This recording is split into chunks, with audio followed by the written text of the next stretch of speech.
I read 32 books so far this year, and here are some of my 5-star reads.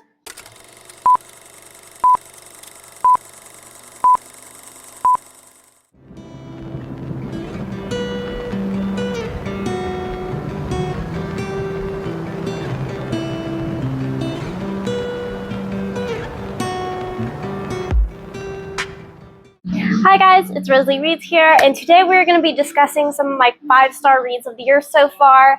I've read quite a bit since the start of January, which I'm kind of surprised. I've read 32 books looking back on it, but I guess it does kind of make sense because I did read a lot in January, a little bit more in February, and lots of improvements with my reading so far. I'm still a harsh rater, I say. I believe I'm a harsh rater. But it's more so when I'm rating 5-star reads, it's all about the feeling. The order that I've picked these books in for my 5 stars is in no particular order. It's just how I feel about every single one. Really, really, really love these books though. So fun. They've all got something that had me just like this from the start. So we're going to go ahead and get right on into it and start discussing my 5-star reads. I've only had 6 so far. So that being said, we're going to start off with the easiest one, which is Ouran High School Host Club, Volume 17. I love Ouran High School Host Club as a series, as a manga, as an anime, as a whole. I have read, watched, and just been completely in love with the series since I was younger. And this was kind of a reread, but also kind of not when I was going through the manga. Simply because I had read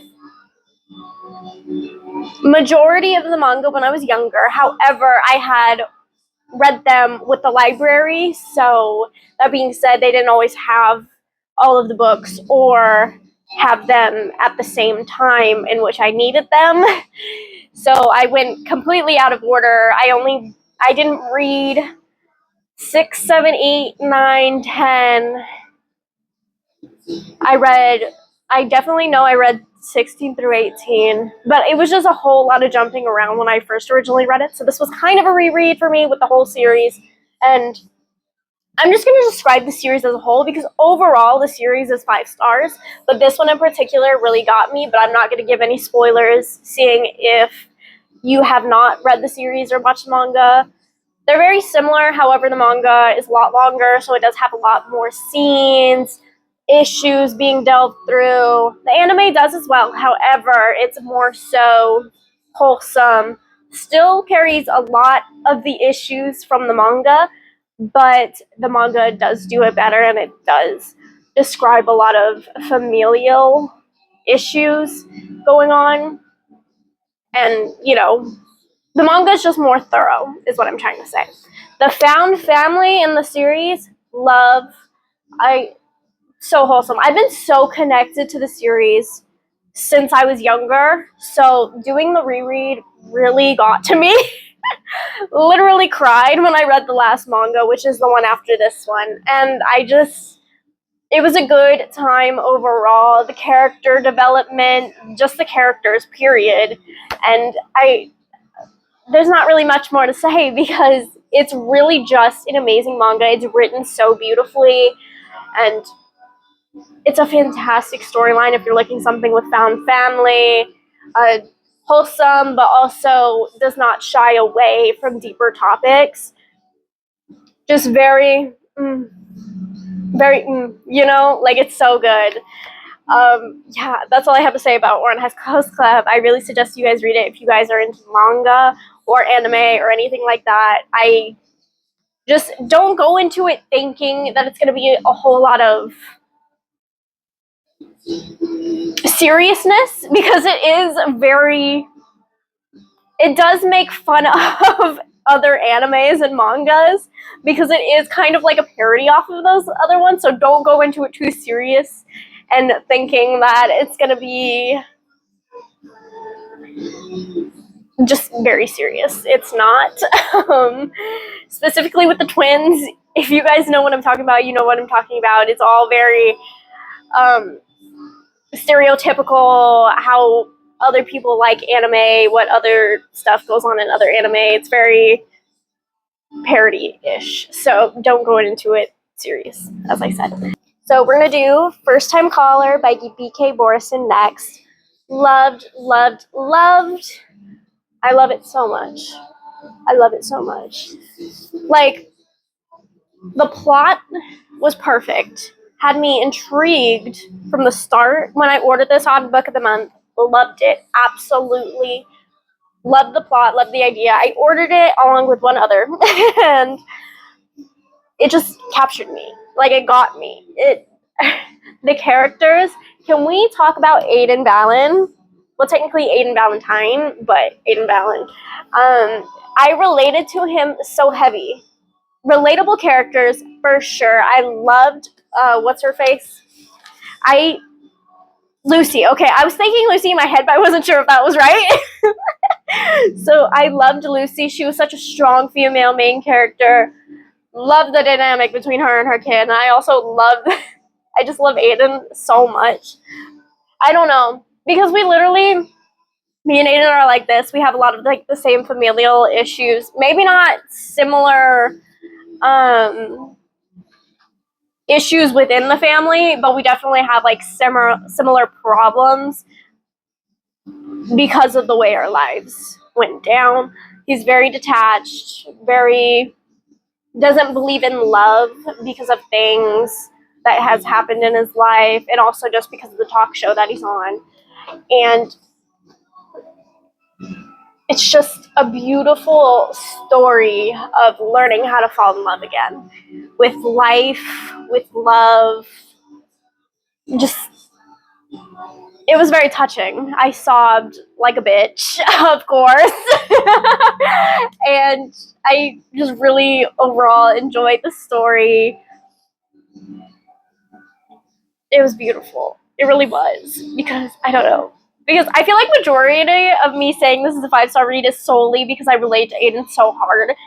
But it's also like, it was a good story. Like, it wasn't only for the fact of me just relating heavy. But it was so well written. He was such a romantic motherfucker. I, like, even despite not believing in love, he was insane. Yeah. And I just really enjoyed this one. Like, if this doesn't persuade you to read it, I would really suggest you read it. Because I have not, prior to reading First Time Caller, I have not read any BK Borison books. However, I do want to go back into her backlog because I'm just really interested in the other stuff that she's written. And also, her stuff has been on my TBR for a very, very long time. Like, since I was in California a long time. And I just never dived into it until this one. So that being said, with this one being my first BK Borison book, it being a 5-star is really good. So, that being said, please read First Time Caller if you're interested. I do have a reading blog. Well, not solely for this one, but I did read it in a reading blog, and it would have been my reading for 24 hours, I believe. I'll correct myself down here. If I'm wrong, I'll look. But there is a reading blog pertaining to it. Next up is Heartless by Elsie Silver. It is the second book in the Chestnut Spring series. I love the Chestnut Spring series. I loved Flawless. Loved this one even more. Look, I loved it. I love this one. I love Katie and I love single father tropes. I really do. I love it a lot. And it might just be because I am a fatherless hoe. But that might just be it.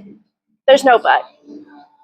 Yeah, that's just it. I do love me a single dad trope. I also love me a single mother trope, though. So maybe it's not only that. Me defending myself. It is a single dad trope, though, and I really enjoy single dad tropes. I don't know why I'm talking like this. Okay, yeah, single dad trope. Love Canadian cowboy. Loved it. And I'm so happy I finally started this series because I've been wanting to read it I say this with a lot of books, but truly, I'm just being honest. I've been wanting to read a lot of them for a very, very long time. When I first got into reading, I would just add every single book that I saw that I was interested in onto my TBR. So I have like a 6,000 book TBR. Well, close enough to 6,000 book TBR, physical and digital. So that being said, a lot of these books I do really, really want to read for a very long time, and I have, and I'm not lying. Like, literally, it's been built up. It's there. It's all there. And just the romance between Kate Eaton and Willa Grant, the dynamic between Willa and Lucas, which is the son, I'm just like, I love it. I love a lot of single dad tropes, though, but this one was definitely one of the top single dad books I've read. And with like the adding of a cowboy, look, I don't love cowboys, but with Elsie Silver, she does it right, okay? Now, that being said, I also have not read a lot of cowboy romances, but the ones I have were iffy. So, Elsie Silver does do it right, I feel. And I am so excited to finish the series and also go back on her backlog because I really, really, really enjoyed it. And I had such a good time. And I read it pretty much within a day because I started it at like 9 o'clock at night, read 200 pages, went to bed, next day, got off of work, immediately read the rest. So in literally less than 24 hours, I read it. And I was like, oh my god, it's so good. Yeah, just, yeah. That's all for Heartless. And moving on into the favorites by Lane Fargo. I have seen, since people have been reading it, since it did come out in Book of the Month, a lot of people have been rating it 4 stars or higher. I am one of the people that rated it 5 stars because I loved it. I loved the back and forth narration. And with back and forth, I mean it was dual timeline. It would go back into the past, into the future, and also it had little interview moments in between the chapters. Simply, you're following 2 of the most scandalous ice skaters on the planet. And I just really enjoyed the story. It definitely gave me Daisy Jones and the Six vibes. I didn't know people were going to say that about it. And then I read it, and I was like, this gives Daisy Jones and the Six. And then I heard everybody else say it, and I was like, oh my god, I'm not the only one. I loved it. Loved it, loved it, loved it. The drama, I didn't want to put it down. It was like staring at a train wreck and just not being able to look away. The train wreck being the relationship within it, because it's very toxic, very like. The book was phenomenal. The writing was phenomenal. The relationship, train wreck. And it did give Daisy and Billy, but with our characters, I don't remember the names. Katarina, or is it Katrina? I don't know. And Heath. It is a little bit of it was based off of Wuthering Heights. If you read that book, I read that book. Such a complex novel. Loved it. Wuthering Heights was a complex novel. I didn't love it. I liked it. But the favorites, loved. Okay, like one of my favorite books this year, obviously, or wouldn't be in this video. But it was phenomenal. We'll be reading more of Lane Fargo's writing. Hopefully soon. Maybe not soon. I say soon. But I'm a mood reader. That could take 5 to 10 years. It could take 3 days to 5 to 10 years. I don't know what to tell you. And next up, I'm just going to talk about these 2 in tandem because they are from the same series. This is the 4th book, technically, and then the 5th book. Yeah, that's right. And Throne of Glass overall is a 5-star series. Like, it's slow build up. But these 2 loved. I originally rated this one a 4.5, I think, or 4. It might have just been 4. And then this one was a 5. but I'm changing this one to 5 because that's when I really noticed I started to love it. And this one, so good. So good.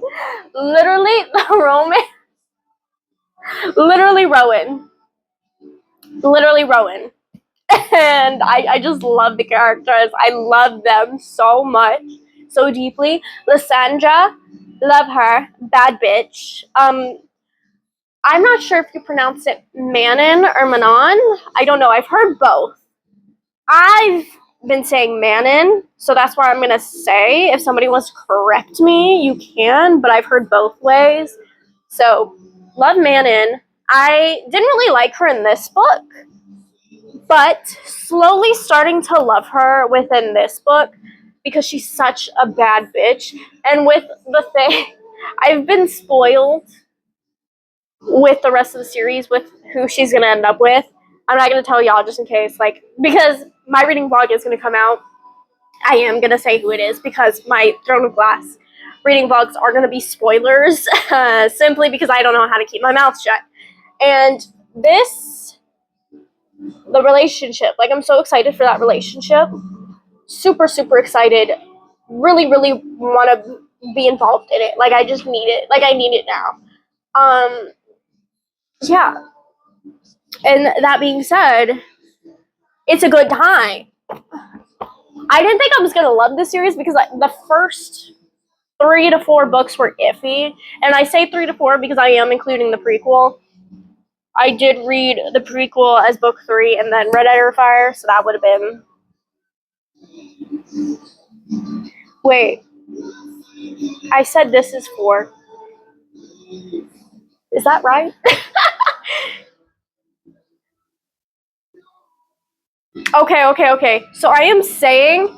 So this one's technically book 3, and then this one's technically book 4.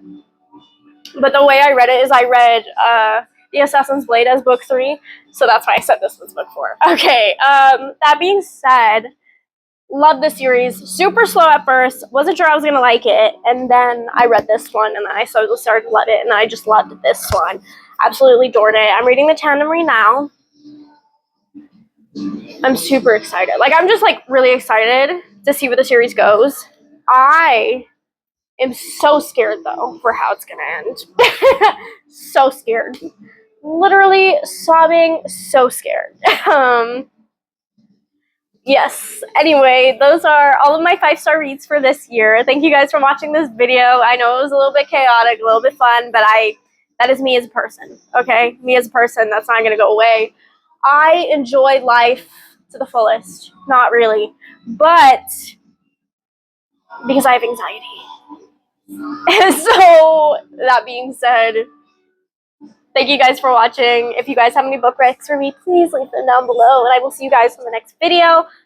Don't know what the next video is going to be because I had something listed in my agenda, and then I changed my mind. So, we will see. I don't know. This video was impulse because I didn't know what to record for this weekend either. So, we'll see what the next video is going to be because I don't know. Hopefully, I figure it out. And hopefully... yeah. Okay, love you guys. I will see you guys in the next one, whatever that next one may be. And stay tuned. Bye!